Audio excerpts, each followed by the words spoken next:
Hindi mo girlfriend yun? Hindi po, sir. Under oath ka ba? Maayaw ko mag-contempt ng tao dito. Tapos baka mamaya i-contempt kita. Under oath, sir. Under oath. Ha? Hindi mo girlfriend yun? Hindi po, sir. Saan yung parents? Hindi niya girlfriend yung anak niyo na missing? Girlfriend po, sir. Girlfriend? Girlfriend po na late na lang din po namin na nalaman noong nawawala na po yung kapatid ko. Na girlfriend niya? Opo. Bali, October 12 po nawala yung kapatid ko. October 13 ko po nalaman na magkasintahan po sila. Ginoong Tagapangulo, iminumungkahi ko po sa ating komite na ma-cite in contempt si Ginoong De Castro. I so move, Mr. For lying. Chairman. Opo. Or lying before this committee.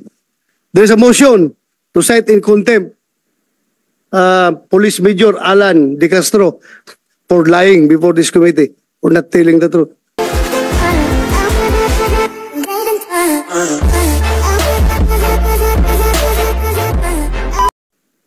We proceed to Camilon case. Major De Castro, andito ba?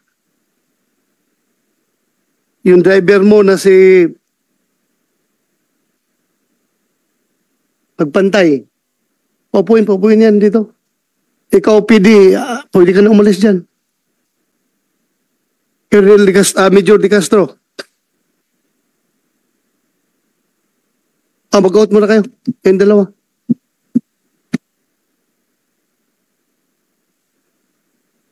Please raise your right hand, sirs. Do you swear to tell the truth, the whole truth, and nothing but the truth in this investigation? Yes, Your Honor. Thank you very much. Please take your seat. Major De Castro. May kaso ka nang na-file sa'yo? Yes, Your Honor. Anong kaso? Kidnapping and serious illegal detention po, sir. For the record, girlfriend mo yung missing na beauty queen? No, Your Honor. No. No, sir. Hindi mo girlfriend yun? Hindi po, sir. Under oath ka ba? Maayaw ko mag-contempt ng tao dito. Tapos baka mamaya i-contempt kita. Under oath, sir. Under oath. Ha? Hindi mo girlfriend yun? Hindi po, sir. Saan yung parents? Hindi niya girlfriend yung anak niyo na missing? Girlfriend po, sir. Girlfriend? Girlfriend po na late na lang din po namin na nalaman noong nawawala na po yung kapatid ko. Na girlfriend niya? Opo. Bali, October 12 po nawala yung kapatid ko. October 13 ko po nalaman na magkasintahan po sila. Nang dahil po dun sa kaibigan po ng kapatid ko na nag-open po sa amin po ng lahat. So ano palang relasyon ninyo? Again, you're under oath, ha? Yes, sir. Under oath ka, iho. Yes, sir. Wala Oh. po, sir. Hindi po kami magkarelasyon, sir. Bakit sabi mo hindi mo siya girlfriend? Hindi po talaga, sir. Tapos nawala na lang. Wala po kami relasyon, sir.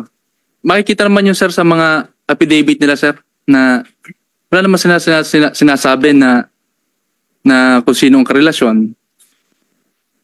Anak ng baka. Wala kami relasyon, sir. O wala na silang relasyon? Nagsisinungaling siya, sir. Paano ka nakasuhan kung wala kang relasyon? Yun ang allegation nila, sir. Ako daw po yung boyfriend. At ako daw yung nagregalo ng sasakyan, sir. Pero may mga affidavit sila, sir, na hindi nila alam kung sinong boyfriend. Ang sabi nila ay yung sasakyan daw ay binili. Yun lang, Your Honor.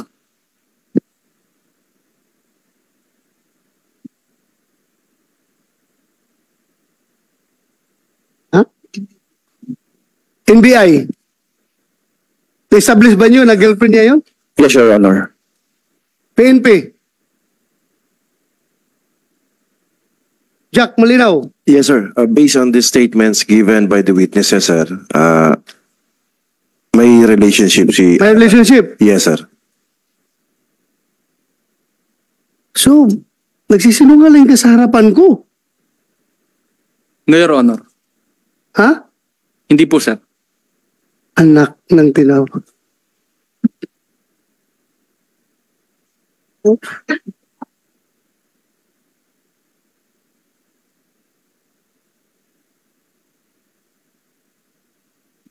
Anong basis yung NBI na kapag sabi na girlfriend niya si yung nawala? Mr. Chair, Your Honors, may sworn statement po kami nung close friend ni Catherine Camilon in the person of Vanessa Baracchio. She is an incumbent municipal councilor, Basista, Pangasinan. So, you are an investigator. Yes, Criminal investigator ka ng NBI. yes, Your Honor. Yes, Do Mr. you Chair. believe na girlfriend niya based on the affidavits na nakuha niyo?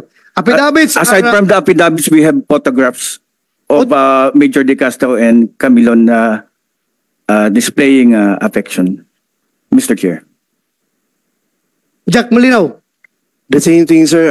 We also have the statements and supplemental statements of Miss Vanessa Baracchio, and also the screenshots of the pictures of the two individual displaying affection, Your Honor.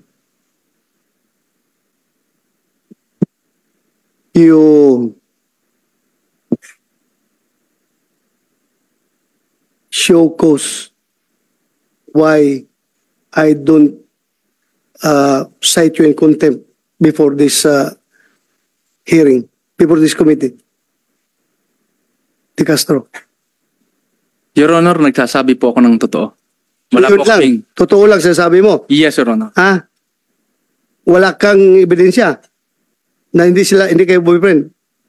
Hindi mo siya girlfriend. Wala kaming relasyon, sir. Wala. Wala kayong relasyon. Wala po.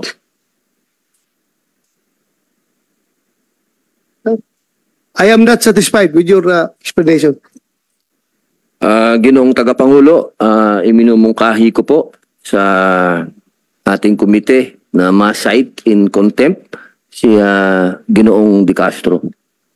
I so move, Mr. For lying. Chairman. Opo. For lying before this committee. There is a motion to cite in contempt Police Major Alan De Castro for lying before this committee for not telling the truth.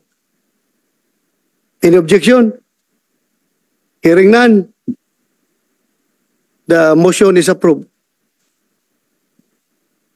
Kumsik, Yes, sir. you take you take physical custody of this Major De Castro.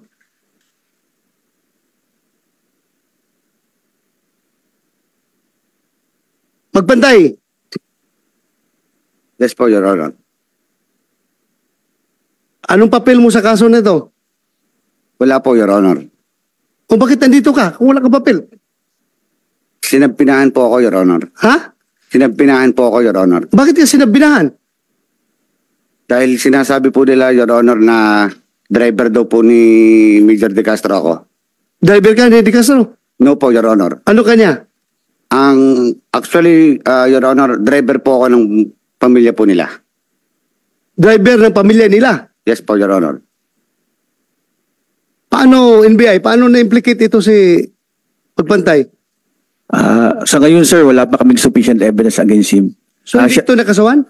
Ang nag-file po ng kaso, Mr. Chair, is the CIDJ, the PNP. Yeah, malinaw. Si DJ. Sir, it was established his participation, sir, when our two independent witnesses saw him supervising the transfer of a unconscious woman, duguan ng ulo, nang isinakay from a red CRV into from a Nissan Juke to a red CRV. He was identified vividly by the witnesses because tinutukan nga sila, sir. Nung dalawang witnesses namin, tinutukan niya ng barel. Anong ginagawa nito? Umalis na kayo dito. And based on the recollection, sir, ng mga witnesses, nandun naman sa statement nila, meron siyang tattoo sa dalawang binti niya, sir. Kasi he was wearing shorts during that time. That was the statement given to us. May tattoo ka? Meron po, Your Honor. Meron. Meron po. Confirm yung sinabi ng witness. Hindi po, Your Honor. Pero inaamin mo na driver ka ng pamilya ni Yes po. De Castro. Yes po, Your Honor. Ang dinideny mo is hindi ka driver niya. Yes po. So, he is a member of the family. So, pwede ka rin mag-drive sa kanya. Sa father and mother lang po niya ako nagda-drive, Your Honor. Father and mother. Kung mag-drive man ako, Your Honor, sa kanya, sa mga private na lakad po, for example, mag-aanak sa kasal, mag-aanak sa binyag, sa ganun lang po, Your Honor. So, nagda-drive ka rin sa kanya. Opo, Your Honor.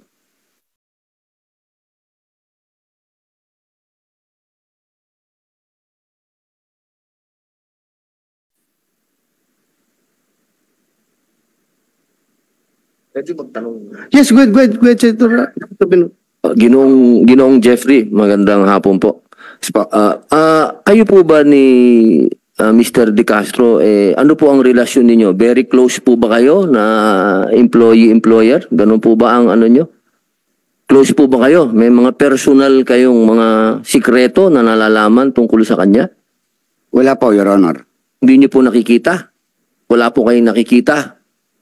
Wala po. Kasi yung driver ko, maraming alam tungkol sa akin. Kaya lagi kong binabantayan yun, ikaw Kayo, wala pong ganun. Wala po. Sabi niyo po kanina, meron kayong mga private na lakad. Doon lang po, Your Honor, sa... Hindi niyo po nakita kailanman yung pinag-uusapan po natin na dalaga na nawala? Hindi niyo po nakita? Hindi niyo po nakilala? Hindi po, Your Honor. Walang pagkakataon? Wala po. Pero alam niyo po yung kasong ito? Opo, Your Honor. Nung nalaman niyo po yung kasong ito, ano pong naramdaman po ninyo? Agad ko pong pinuntahan si Major De Castro po sa bahay nila para po alamin kung bakit po nandun po yung pangalan ko, nakita ko po sa TV. Tinanong din niyo po bang CIDG bakit kayo identified? Hindi po, Your Honor. Wala po kayong abogado na nakipag-usap sa CIDG? Nito na lang po, Your Honor. Dati po, nung una po, ang tanong po kasi ninyo is dati po, nung nalaman ko po ano pong ginawa ko. Nung pahuli po, nung nasampahan na po kami ng kaso, attorney ko na po. Kumuha po ang attorney ng parents ko. Wala po kayong nangyaring pagpapaliwanag sa CIDG? Hindi po kayo nagpaliwanag sa kanila? Kinausap po ako ng lawyer ko about po dyan. Pinili ko pong manahimik po. Pwede naman daw po ako magbigay ng salisay at pwede pong manahimik. Mas pinili ko na lang pong manahimik, Your Honor. Mas pinili niyong manahimik? Opo, Your Honor. Alam niyo po kung gaano kaseryoso yung kaso? Opo, Your Honor. Alam niyo po ang pwedeng maging sentensya din ninyo pag accessory kayo sa ganitong klaseng krimen? Opo, Your Honor. Ayun. Mas gusto niyo pong tumahimik kaysa ipagtanggol ang sarili po ninyo? Your Honor, kasi po, nasa piskalya na po ang kaso namin at ano na po sa submitted for resolution na po. Kaya mawalang galang na po, mataas po ang tingin ko po sa inyo. So, sagado na lang po ako magsasalita. Okay lang naman po yun. Karapatan niyo po yun. Opo. Nagsasalita ka nga ngayon dito pinapakinggan ka nga namin Nagsasalita ka Ang lahat po dito ay may boses. Wag po kayong mag-alala. At kami po naman ay nagbibigay galang din sa judiciary, siyempre. Pero siyempre po, ito po ay kaso dito sa aming komite. Kaya gusto din po namin, kung ano lang naman po yung gusto nyong ilahad. At kasi kami din po, gustong-gusto din namin malaman kung ano yung nangyari. Kasi hindi naman po magandang pangyayari ito na isang pulis ay allegedly involved sa pagkawala ng isang dalaga. At alam niyo naman po siguro palagi ang sitwasyon, kapag kaganyan na ang naiipit sa ganito, kayo. Alam niyo po ba yun? Na maaring kayo ang maipit dito sa dulo? Opo, Your Honor. Okay lang po sa inyo? Pwede po kayong humingi sa amin ng pribadong pag-uusap ni General Bato, ni Senator Bato, kung gusto niyo pong makipag-usap sa amin. Kasi ang ayaw po namin dito ay kung sino yung taong maliit, yun ang napapahamak. Kasi laging pong ganyan sa atin Laging meron tayong fall guy. Kawawa naman. Kaya kung gusto niyo pong makipag-usap sa amin ng pribado, handa po kaming makinig sa inyo. At tingnan po namin kung paano kayo matutulungan. Dahil sa amin po, ayaw namin ang laging napapahamak yung maliit na tao. Kasi pagka ganito, wag naman sanang umabot na kayo ang aming tigapaamin. Yun ang mahirap eh. Kasi ganyan ho eh. Kawawa lagi. Sana po, magkaroon po kayo ng lakas na loob na makipag-usap sa amin. Handa po kaming makinig, Senior Jeffrey. Yun lamang po, Chairman. Maraming salamat po. Thank you, Senator Robin Hood Padilla.